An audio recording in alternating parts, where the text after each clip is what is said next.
Hey you guys, the heat has broken in Dallas, Texas. Woohoo! No more 100-degree weather. So that is amazing.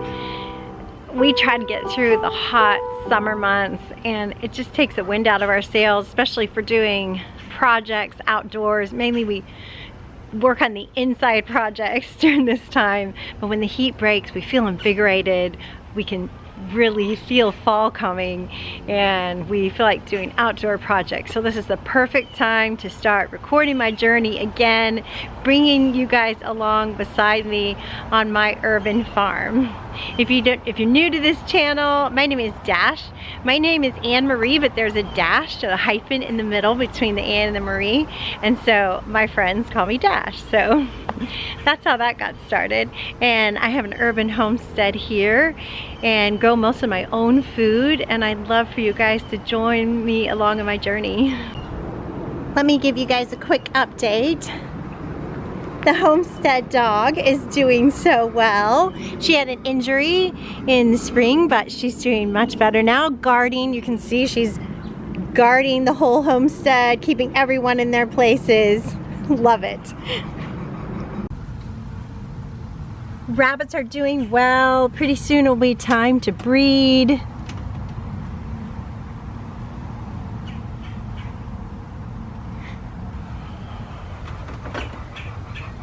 Hi, baby.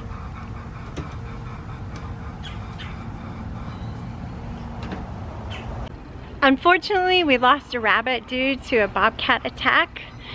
So we have those two males and then our beautiful girl left.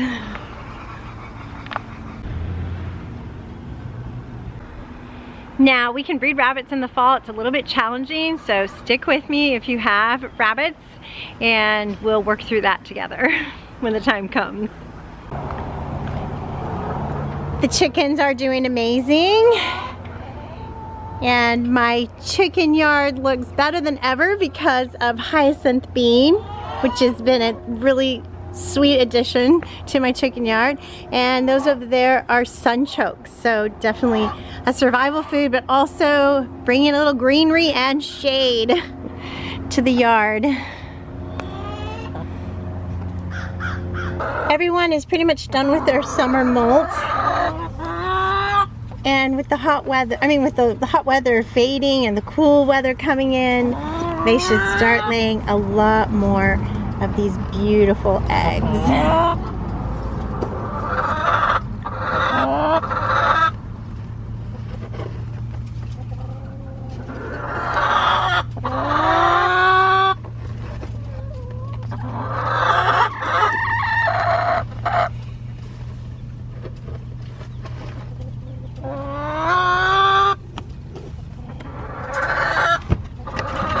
Thank you, girls. The new additions to our flock have mostly grown up, and I'm going to be adding eggs this year. Excited about that for sure.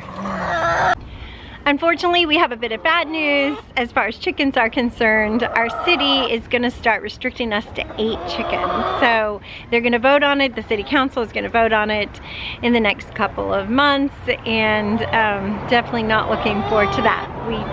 They were going to restrict us to 6, and we were able to push it to 8. But I guess people are worried about their property values with chickens, which really doesn't make sense to me because they're quiet. I mean, as long as you don't have a rooster. They're also going to ban roosters. But they're quiet, they're fun, they're fairly clean. There's not a big smell you know, with them. Only drawback I can think is maybe just a bit more flies, but it's frustrating. They try to take our freedoms away, one a little bit at a time, right? To raise our own food for ourselves and our families. My automatic door opener has been working great, and it's kind of a game changer as far as me going out of town a bit more. And my automatic waters too, right in there. Game changer. We have 2 babies left, which are about ready to join the flock. They are leghorns, I think a brown leghorn and a silver leghorn, so they're gonna lay great white eggs for me. They're great layers. One advantage to late summer in Dallas, Texas is you don't need a heat lamp. You can get your chicks, and it's so warm at night. It doesn't really cool off, sadly, but I think I'd rather do a heat lamp. But it doesn't really cool off, so you don't really need a mother hen. You don't really need a heat lamp. In August in Dallas, Texas is when I got these, August, September. So yeah, at least there's an advantage to this hot weather and warm nights. The aquaponics system is rocking on, my little aquaponics system, which is providing us with lots of food. And the front yard garden is in need of a major cleanup, replanting for cool and winter veggies.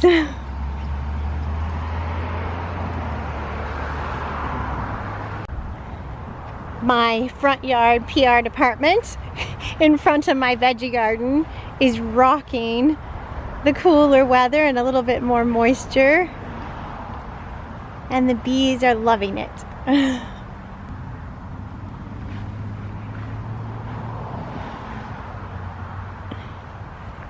Our beautiful sunflowers are starting to fade a bit on this side. Our rain barrels are collecting water again, mostly for emergencies.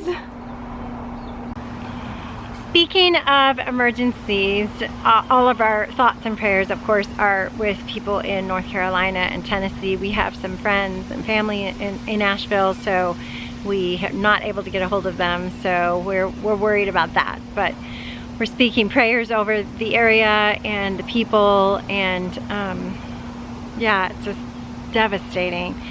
And it brings to mind what we need for a survival situation. And one hole that I have in my homestead that I noticed was I can grow plenty of vegetables for us. That's not a problem. And I've got water for emergencies, and I've got a water filter. So I've got rain barrels full of water and a water filter, so we're good there. And then one thing we're missing is that protein and good fat that we all need to survive. We don't think of that really as protein and fat that we need to survive, but we do really need it.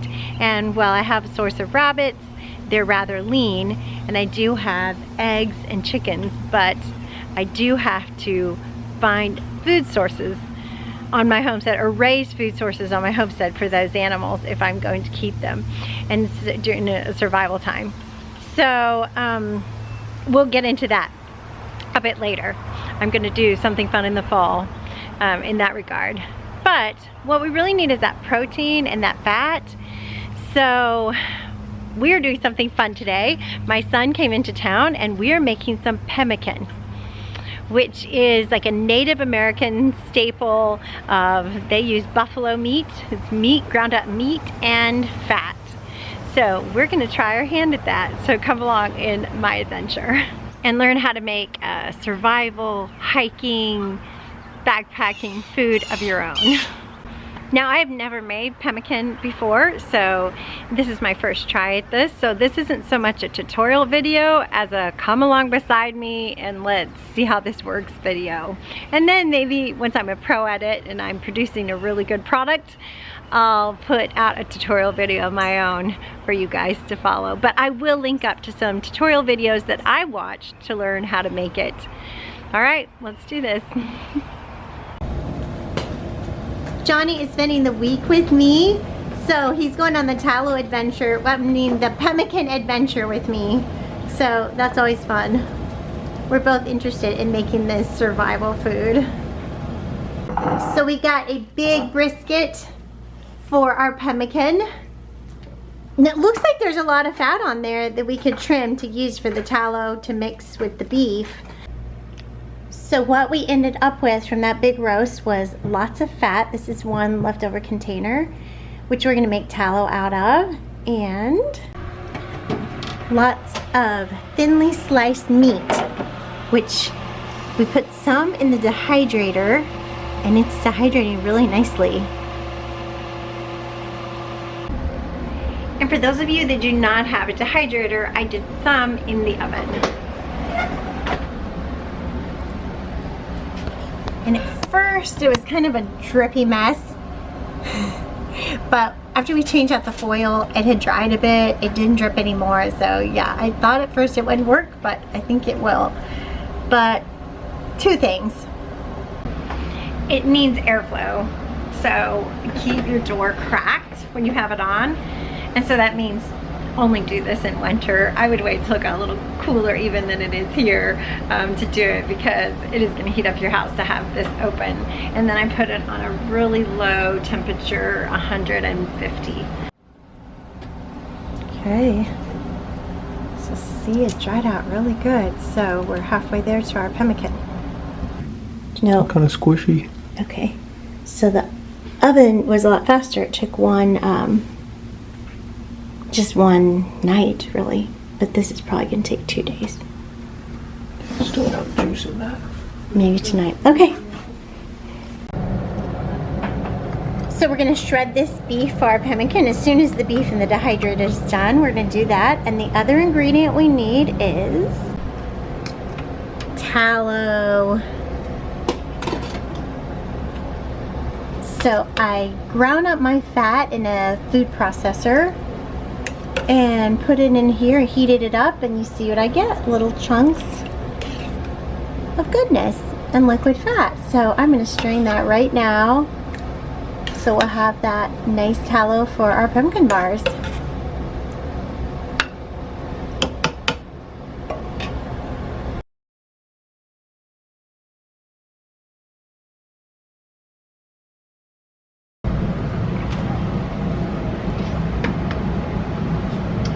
There's my fat so far. Let's process that too.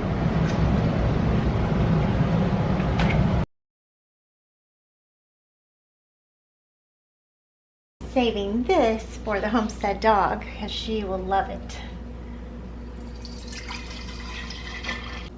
Won't you love it?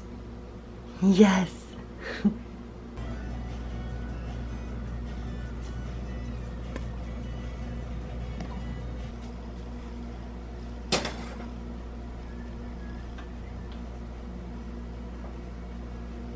Alright, so I think this beef is done. Oops.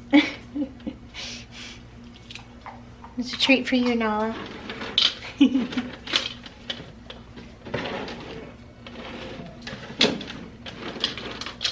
Beef is done and ready to be processed. So it took about 48 hours in the dehydrator, a little longer than the oven. You can definitely see that some beef fat dripped down, so it would be probably better to get a leaner cut of meat next time.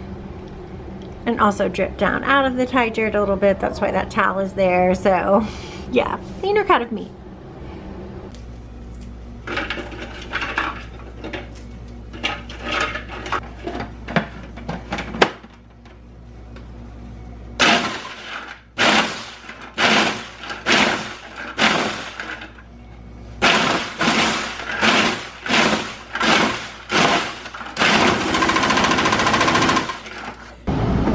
Chopping up, ladies and gentlemen. It's too hard to chop up. Okay, I'm thinking about this. What can I do? Well, that is very disappointing. As usual with homestead projects, I'm gonna have to pivot and try something else. So I chopped and chopped and chopped, and then I chopped some more. I got lots of chopping help. We tried traditional methods, and we tried some untraditional methods. But we all agreed that we will use another method next time. Maybe like ground beef, or maybe get the meat, the butcher to slice it thin. Something else. We're gonna try something else. So we ended up with this shredded beef, which is amazing, perfect. Worth the work, maybe. And we didn't have enough fat, so rendered some more fat. It's supposed to be 2-to-1 ratio of fat and meat. Beautiful disc of fat. Yay, victory. So we got the bowl of the pemmican meat here, the chopped up, ground up meat, and this is half a batch, so we're gonna do it in 2 batches just so there's more room for us to mix the fat in.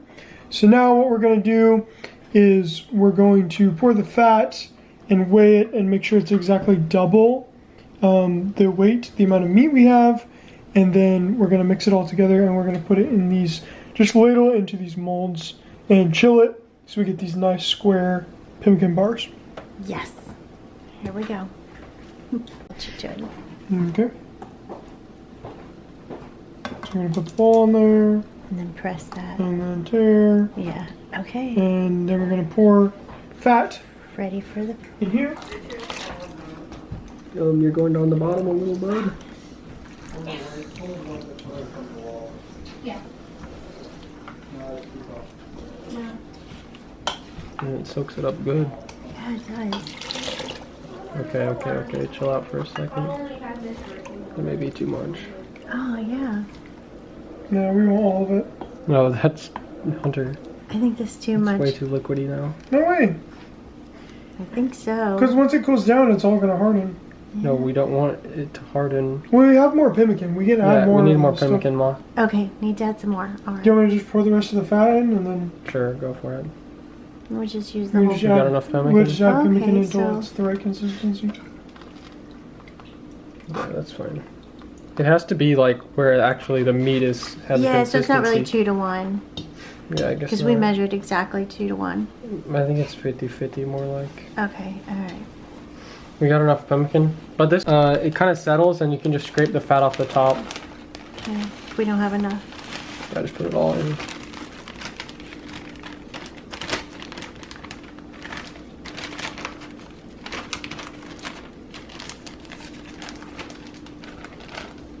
Yeah, this should be good. That should be perfect. Look at it. Yeah, It's I beautiful. think that's perfect. So it's more like 50-50. Yeah. Yeah. Okay. Even this has a little too much fat, I think. Really? I think it'll be fine once it cools down. It's just It'll be because the fat fine. is hot. That's why it's liquidy. Yeah. Okay, we're gonna pour it in molds. Yeah, let's move that. I'll get you the measuring cup.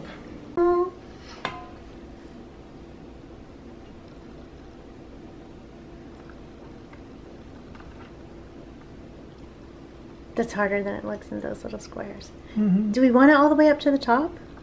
Probably, yeah. Okay. Just even on the top then? Okay. Yeah, that's gonna work really well, I think. Yeah, it's not dried yet. You can We pour it back forgot in. the salt. Where's the salt? Yeah, we'll have to pour Right back here, in right salt. here. I knew I was going to do that. It doesn't have any salt. A Hunter, little, but carry not that much. with me. Okay. Carry this. Rescue, salt to the rescue. I don't think I can do that. Yeah, I don't think you can carry. Put it back I'll over help here. It's gonna spill. No, it's It's gonna gonna spill. spill. It's gonna spill in. Here, hold the bottom of it. Hold the bottom of it. Why don't we just put the You have bowl to here hold and all dump it? four. All four. See how my hands are? Yeah, okay. You guys.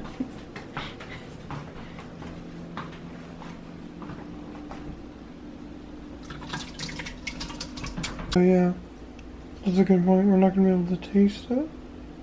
Don't make it too salty. You can't take it out. We're not putting anything else in. No, So, just the salt. We'll do berries or something next time, maybe. Yeah, that would be really fun. Okay, now I'll meet you back at the taste test. Yeah, just pop it out of there. okay. It's happening. Mmm. Oh, look at that. Yeah, well, I guess all the fat kind of goes to the top. Yeah. Oh. It's pretty solid. Yeah. Pretty thick. Yeah, it's very sturdy. You could definitely like put this in like freezer paper or like Ziploc saran wrap and like have it in your backpack. You think? You Yeah. think even though it's fatty, it would melt and make a mess? On a hot day. Yeah, it would melt in the heat, but if you kept it cool, Yeah.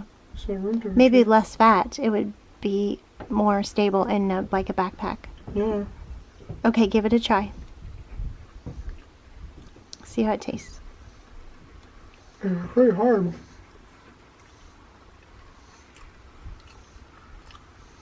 Mmm. Is that a good or a bad Thoughtful one. What? A thoughtful. It's thoughtful. Okay. It tastes good. Okay. The fat is really good. The little pieces are a bit chewy, Yeah.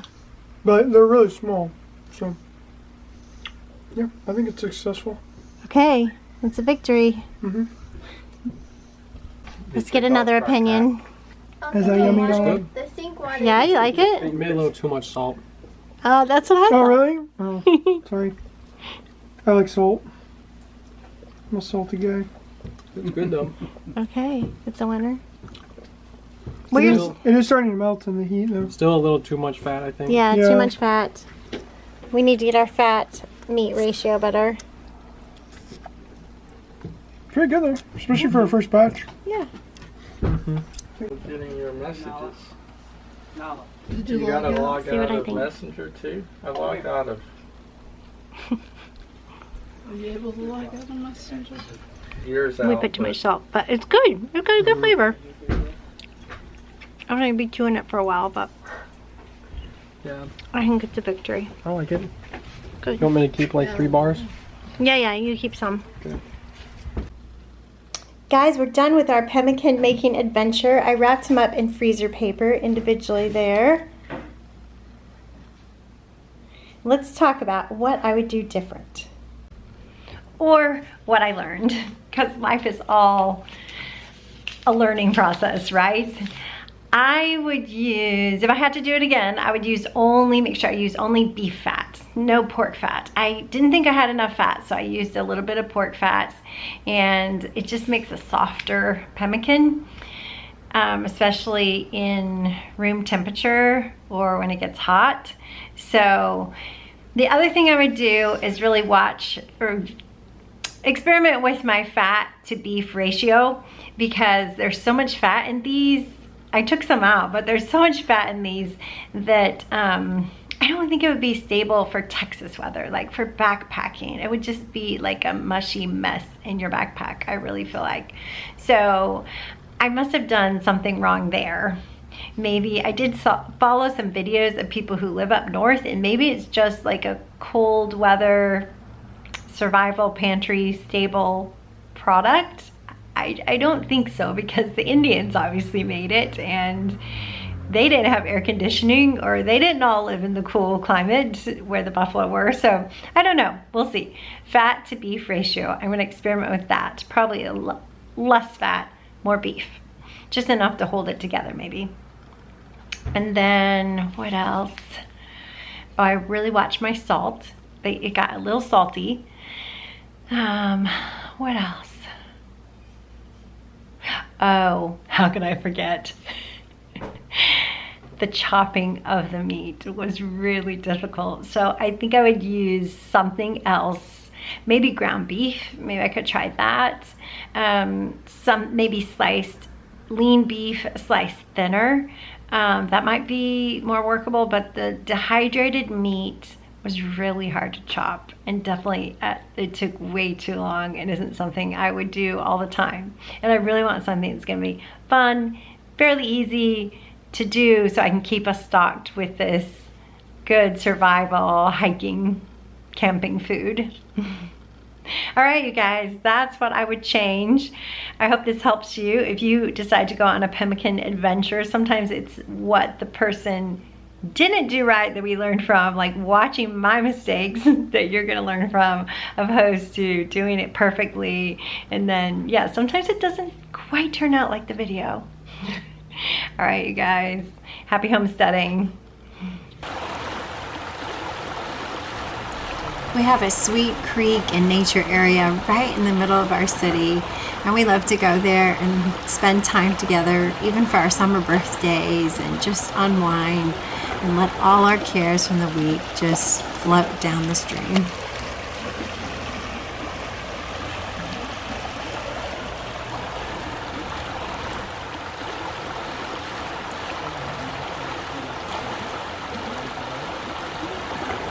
We even have the littlest Miller. I'm proud, Grampy.